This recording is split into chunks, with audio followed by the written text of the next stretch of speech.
this is Gary with Aldan American. Today we're going to show you how to assemble a coilover shock. The first thing we're going to do is take our coil spring and place it as the upper spring seat.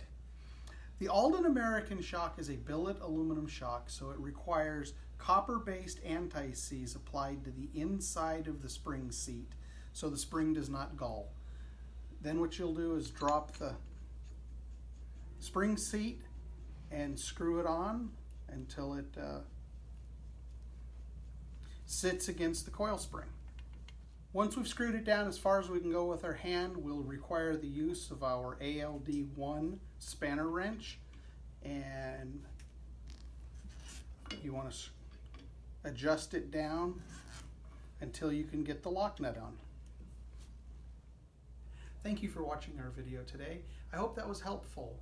If you need further assistance or further information, you can always go to aldanamerican.com and look it up or give us a call. Thank you very much.